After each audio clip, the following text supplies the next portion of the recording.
Welcome to Instant Replay for MLS Matchday 38. I'm your host, Andrew Wiebe, and as always, we're taking a closer look at the most controversial refereeing decisions in Major League Soccer. Let's start with a call with some serious stakes. Philadelphia locked up the Supporters' Shield with a win against New York City this weekend, but for a hot second late on, it looked like the Pigeons had clawed one back to open up the Shield race. Only the flag went up for offside as the ball hits the back of the net, and the AR takes it off. And as a result, the blue side of New York's hope for a result went with it. It looks pretty darn close live, but as you can see from the angle down the offside line, Jacob Glesnes does a great job stepping up, and the call becomes clear to our eyes and clearly to the eyes of the AR. Is this one particularly controversial? No. But it's an important call, and it's one the ARs make many times a game. Credit to them, and credit to the Union on a magnificent trophy-winning regular season. All right, let's get controversial. I know why you're here.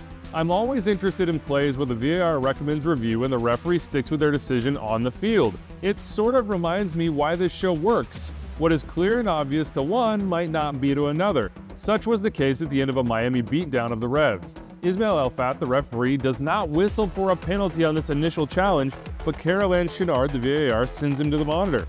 Elfat sticks with his call and explains as thus. After review,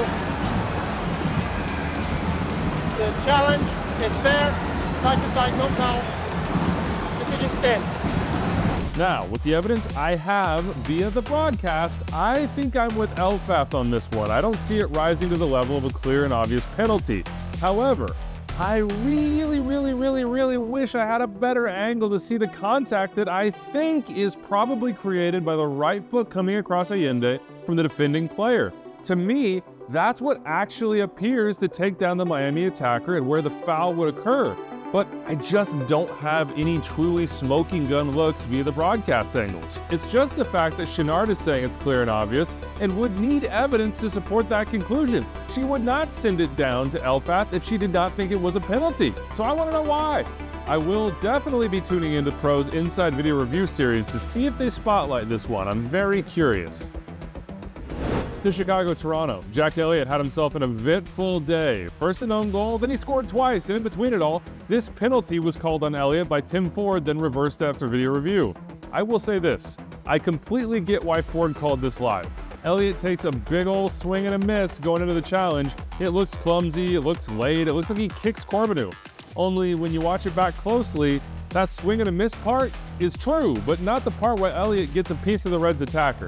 This is just two dudes, neither in particular control of their bodies, colliding in the box. It's not a foul, it's a coming together, and both are entitled to their own space. It's a good review and reversal by this crew. Well done, Muse Marcacci, for flagging it.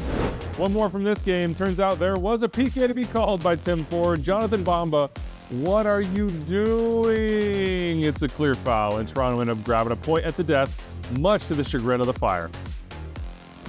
Basically, everything's going right for the Whitecaps. Let's take a look at a 29th minute play in that Vancouver-San Jose game. Before the Whitecaps blew out the Quakes, I had some Vancouver supporters in my DMs about this one.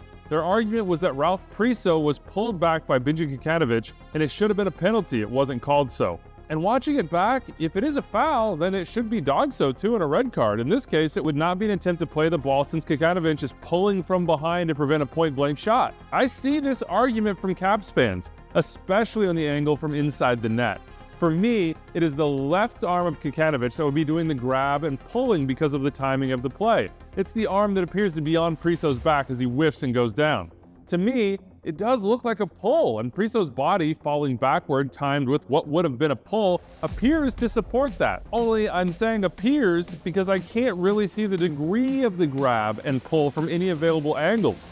It just looks like that's probably what happens. Given that, I would have a truly hard time saying this is clear and obvious, even though my internal alarm bells are going off.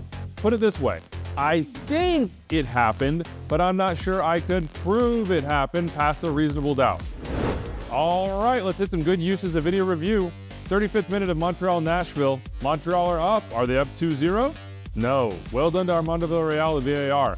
It looks like a good Montreal goal until you see that number 2 is in an offside position and clearly impacting the goalkeeper's line of sight and movement. Offside, no goal, good call. And a great review by VAR Daniel Radford to help out Drew Fisher in the San Diego-Houston game. Live and on replays, I did not see a foul on Amal Pellegrino, but when you see the camera inside the net, oh yeah, there's the contact is right there. That's a penalty. And here's Caroline Chenard with a good review. Initially, it's a yellow card to Albert Rusnak from Rubiel Vasquez, the referee, but Rusnak says he gets ball, and no, you don't, Albert. He's coming at speed from behind, comes in studs up, and sliding into a planted ankle. That's excessive force and endangering the opponent and a serious foul play red card. Chenard helps Vasquez get this one right. And we end this show with some violent conduct, just to remind you that you can't headbutt on the field. Aaron Herrera, I sort of get it, man. Wilfred Zaha is riled up, you are riled up, understandably so, but you lost the plot when you lower your head and thrust it into the chest of Zaha, and referee Lorenzo Hernandez really has no choice. He gone. Violent conduct. And that's it for us. Remember, if you see something, say something. I truly appreciate your help flagging these plays. Big thanks to my producers, Rich Hernandez and Aldo Medina, and my editor, Phil Levanco. I'm Andrew Wiebe. We'll see you next time.